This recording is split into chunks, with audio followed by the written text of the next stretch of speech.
Hey everyone, I'm recording this as a result of my poll that I had done about 2, maybe 3 weeks ago, where I had asked everyone what they would want me to talk about on my channel.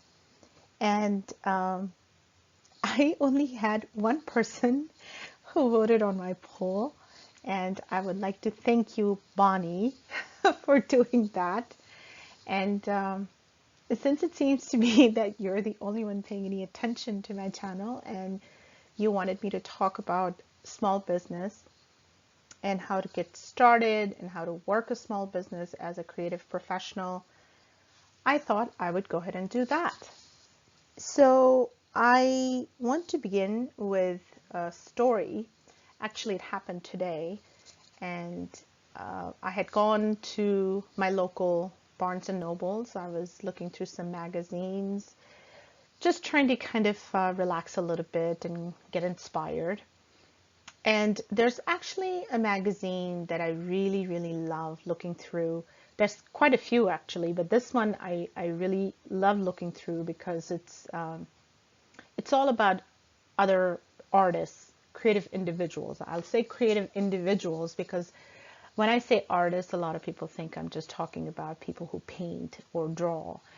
When I say artists, I actually mean anything or anyone who is doing anything that's creative. That can be writers, that can be photographers, that can be artists who paint, that can be crafters, people who make journals, people who make baskets, people who make all kinds of things. So as long as we are creating something, we're producing something, typically, using materials with our hands, or we're using our minds to write things, whatever it is, whatever it is that we're doing that is creative, those are the people that I consider as artists. So if I use the word artist, that's what I mean.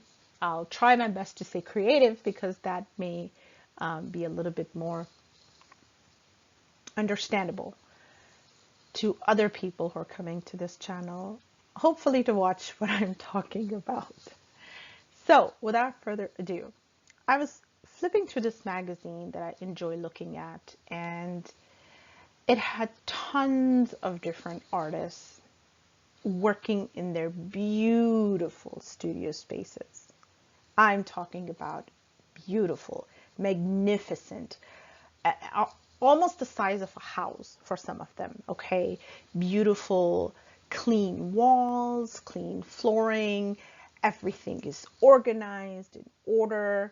There's a plethora of bookshelves, all neatly stacked with fabric and textiles, which I love, and papers and all of this. And they've got these vast windows with all this beaming sunshine, natural light coming in, which I also love, with their easels or their artist desks, with their work just scattered and, well, I should say neatly organized for the pictures. So I I love looking at these places because it is inspiring. It is nice to look at. It's aesthetically pleasing. It gives you that moment where you can dream and visualize and get creative and have the creative juices flowing and feel great about being an artist or being a creative professional. But, I thought to myself, how many of us are out there with these kinds of fabulous studios? I mean, me included. How many of us creative folks are actually working in these amazing studio spaces? I don't know, maybe all of you guys are, but I can vouch for myself. I am not. And I mean, I used to have my space where I created, but there has been a transition in my life. And right now, I'm just like all over the place, quite frankly. And so there was a part of me that was feeling great looking at these spaces and, hopeful of how things can be. But at the same time, I thought, there's so many of us who do not have these advantages. Because let's face it, there's a stereotype called the starving artist for a reason. And so I thought I would talk about our workspace as creative people for the rest of us, the creative people like me, those of us who don't have uh, a huge studio space where they work, where everything is nice, clean, and organized, and you're just sitting on the floor and painting the day away. But maybe you are sitting in your home in a kitchen, which is already cluttered with all kinds of things, and you're trying to find like maybe a 4 by 4 inch space where you can maybe possibly do a little sketch. I don't know. Maybe none of you are in that situation, but if you are in that situation like me, I want to encourage you to not stop creating just because you don't have the perfect studio space. Because let's face it, these are rough times for many of us. And even in good times, many of us still have rough times as creative people.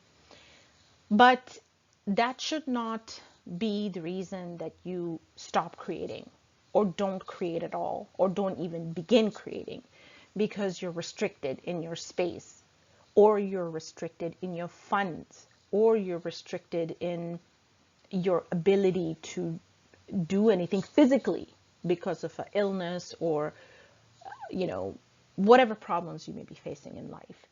I want to encourage you to not let your circumstances, whatever they may be, whether it's space, whether it's money, whether it is personal issues, whether it's professional issues, whether it is your own mind wandering around, whatever the case may be. Don't let anything stop you from creating. Try your best to create something every day, whatever it is. If you write a sentence. You can't do a paragraph, you can't do a page, do a sentence. If you paint, you don't know what to paint because you don't have enough paints. If you only have one paint, use it. Improvise. Take that aquamarine blue and dilute it until it's almost of watercolor consistency, and then build it up all the way to look like an acrylic. I don't know. Whatever it is, be creative every day. You only have one thread. You have a needle, put it in there and sew something with your hand. Don't have a sewing machine. Do the beautiful art of slow stitching. I love that. So try that out. Do something creative. Don't do something creative in the hopes that, okay, I'm making this and I'm going to sell it. Just do something creative for yourself. Because if you are where I am, all the way at the bottom, whether it's because of your mind, as I said, or your personal issues or business, whatever it is, just start somewhere. Start somewhere. Start with something. Go outside, take your phone, take some nice photographs in nature. Take some photographs of yourself if you're in a city and nature is not nearby. But try to get yourself to do something creative every day. If you are a creative person, this is your lifeblood. This is like the air we breathe. We have to do this. Otherwise, we're going to kill ourselves. It is that important to us. So don't let not having materials or having issues and problems in life, whatever they may be, get in the way of your creative flow. Try to get yourself to get up every day and do something creative, whatever it is. If it's just writing in your journal, if it's just doodling a sketch in your journal or on a piece of paper, or if it is just flipping through a magazine or looking at some beautiful pictures or artwork of other artists, whatever it is that motivates you that inspires you, that keeps your creative energy flowing. Make sure you do that for yourself. Don't let that get lost. Don't let it get rusty. Don't neglect that.